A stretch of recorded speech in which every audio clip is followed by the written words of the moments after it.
back with more radical equations. Here we're going to start with a number 5. And we're going to notice that these are going to be a little more difficult as we go along. So here we have the square root of 5x minus 1. And then after that, plus 5, and then equals x. So always your goal should be to get the radical by itself. Notice the radical is not by itself on the left side, right? It has that plus 5 it's connected to. So we got to get rid of that plus 5. We're going to subtract a 5 from each side. Okay. And when we do that, we're going to be left with, on the left side, the square, okay, that's supposed to be purple, square root of 5x minus 1. And the 5 and the negative 5 cancel, we get equals x minus 5 on the right. So, after you've gotten the square root by itself, then you want to get rid of the square root by squaring. So we're going to square the left side, and what you do to the left side, you got to do the right side. We're going to square the right side.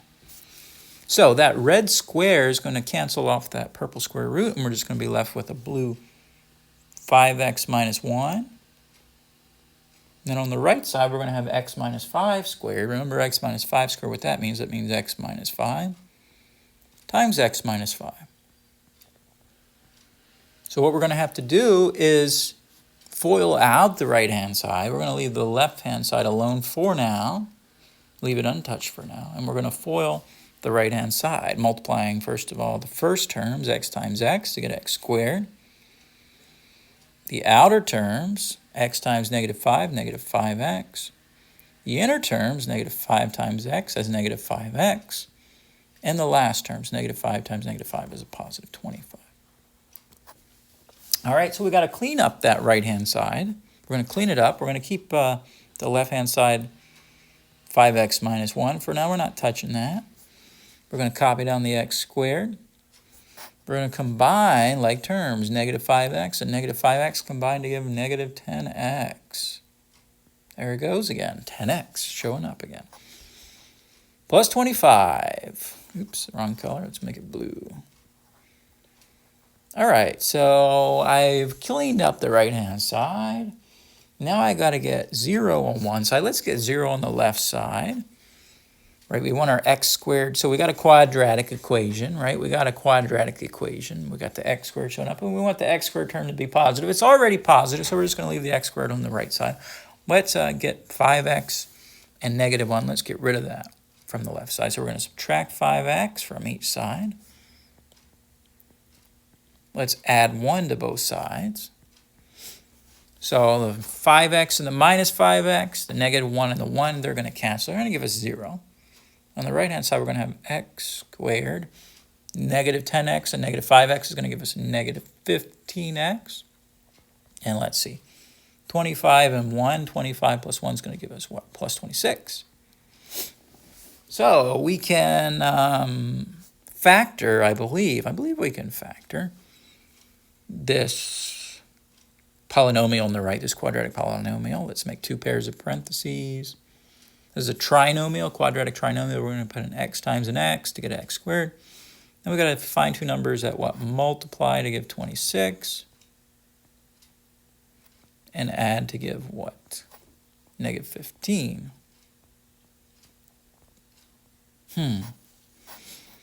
Well, I'm thinking negative 2 and negative 3, right? Negative 2 and negative 3 will do the trick. Negative 2 and... I'm sorry, negative 2 and negative 13. Did I say negative 2, negative 3? I meant negative 2 and negative 13. Negative 2 times negative 13 is positive 26.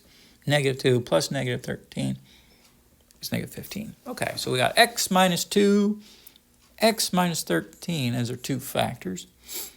So by the zero product property, if you got 2 things multiplied to get 0, one of them has to be 0, so either x minus 2 is 0 or x minus 13 is 0.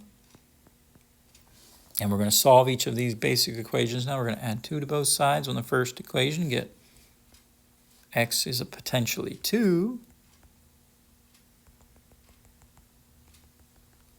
And then on the second equation, I'm going to add a 13 to both sides. So we'll get x equals 13 as another possible solution to consider. But we're not going to circle those answers just yet, not completely. These are only potential solutions. We've got to check them. So So we got to check. First of all, we're going to check 2 and see if it works. All right, I got to go back to my equation. What was my equation? Original equation. It was what? The square root of, do a template, 5 times blank minus 1, and then plus 5 equals a blank. So I'm going to fill in the blanks. I'm going to put in a 2 first. I'm trying 2. So plug a 2 here, plug a 2 there. Don't really need those parentheses over there. All right, let's see. Does this work? What do we got? Square root of what? What's 5 times 2? 5 times 2 is 10, so we got 10 minus 1 under that radical. And then we got plus 5, and that's equal to 2, is it? Let's see. What's this 10 minus 1? 10 minus 1 is 9, so we get the square root of 9 plus 5 equals 2. What's the square root of 9? Square root of 9 is 3. So we got 3 plus 5 equals 2. 3 plus 5 is 8 equals 2. Not in any number system that you're familiar with. False. So x equals 2 is not an actual solution. They call that an extraneous solution. So this is a potential solution that fails. All right, let's test the other number, 13. 13.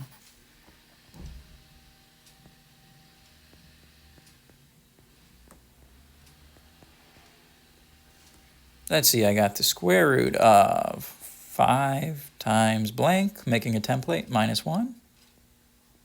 And then after the radical, we got plus 5 equals a blank. So we're going to fill in the blanks with 13.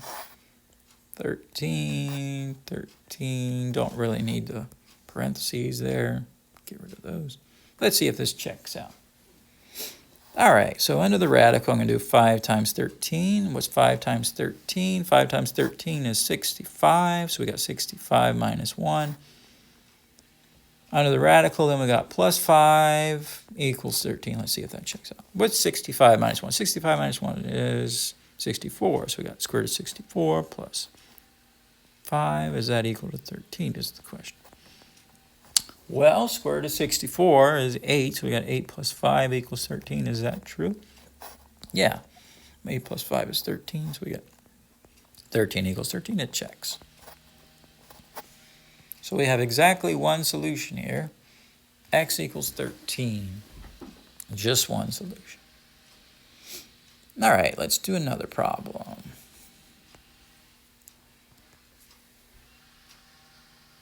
This will be number 6. Number 6. We got x minus 5, square root of x, plus 4 equals 0.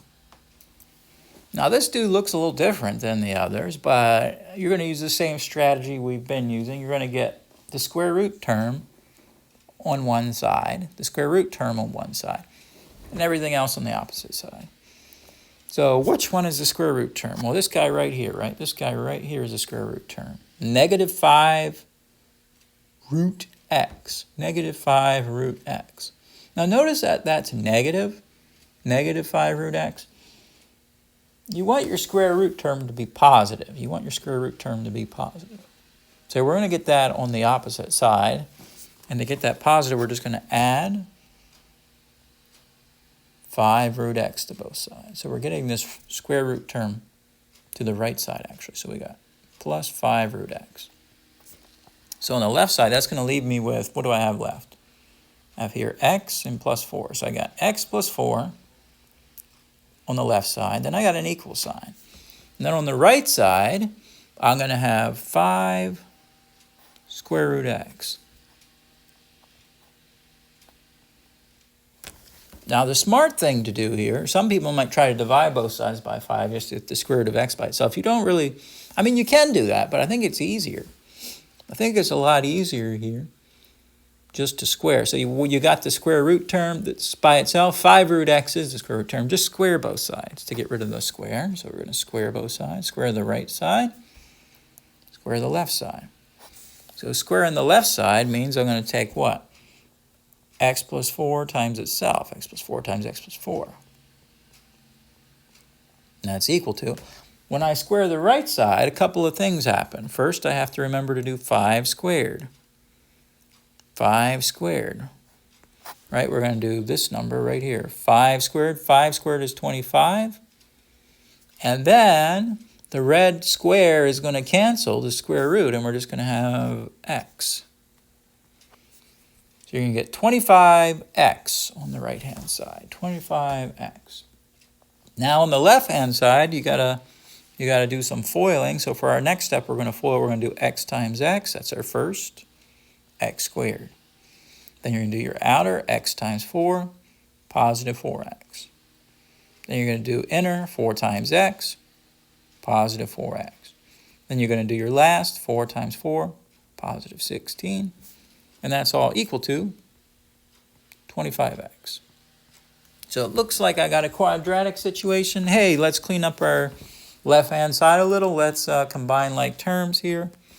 In the middle, 4x and 4x, so we're going to have x squared. 4x and 4x is going to be plus 8x. And then we got plus 16 equals 25x. So this is a quadratic equation, and the x squared term is already positive, so we don't want to mess with the x squared term. We want to get 0, let's say on the right-hand side here. On the right-hand side, we just want to leave the x squared there where it is on the left side because it's already positive. So we're going to subtract the 25x from both sides to get 0 on the right side. That's going to give me, let's see, x squared. What's 8x minus 25x? 8x minus 25x is minus 17x. And then we got plus 16. And then we have an equal sign. And then on the right-hand side, we get 0. All right, so I think this dude factors. This is a quadratic trinomial. We're going to make 2 pairs of parentheses. This is equal to 0. We're going to have an x and an x, multiply to get x squared, and then we're going to find 2 numbers that what? Multiply to give 16 and add to get negative 17. 2 numbers would be, if you said negative 16 and negative 1, you would be correct, right? Negative 16 times negative 1 is positive 16. Negative 16 plus negative 1 is negative 17. So you got 2 factors, something times something equals 0, so one of them has to be 0, so x minus 16 is 0. Or x minus 1 is 0, so we're going to set those factors equal to 0. And we get 2 basic equations. The first one you can solve by adding 16 to both sides. You get x equals 16, potentially. In the other one, I'm going to add 1 to both sides. I'm going to get x equals 1 potentially. Now, we're not going to say these are our actual solutions. We got to check these, both of them. Let's see, I'm going to check 16 first.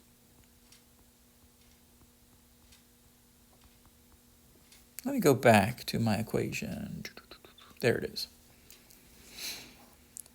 So my equation, I got a blank minus 5 square root of blank plus 4 equals 0. That's my original equation. I'm going to fill in the blanks, fill in the template with 16. I got a 16 here, 16 here. So that's what? 16 minus 5 times, hey, what is the square root of 16? Square root of 16 is 4. And then plus 4 equals 0. Let's check this out. I got 16. What's negative 5 times 4? Negative 5 times 4 is negative 20. Then plus 4 equals 0. Let's see, what do we got? 16 minus 20. What's 16 minus 20? 16 minus 20 is negative 4. Negative 4 plus 4 equals 0. Yeah, 0 equals 0. That checks. So I'm going to circle this first dude right here. I don't know why I went all blue on that one. I got my colors mixed up. The next one I want to check is 1. I want to check 1. Is 1 actually a solution? Let's see. We got blank minus 5 square root of blank plus 4 equals 0. So I'm going to plug in 1 into my blanks. Let's see. We just copy down the 1 minus 5 times, what's the square root of 1? 1, right? Square root of 1 is 1 plus 4 equals 0. Let's see, we got what? 1 minus 5 times 1 is 5 plus 4 equals 0. So 1 plus negative 5 is negative 4, so negative 4 plus 4 equals 0. 0 equals 0. Yeah, this one checks out as well. So this is a good solution. So actually this one has 2 solutions. 16 and 1 both work. 16 and 1 both work. So this actually has 2 solutions here, this equation.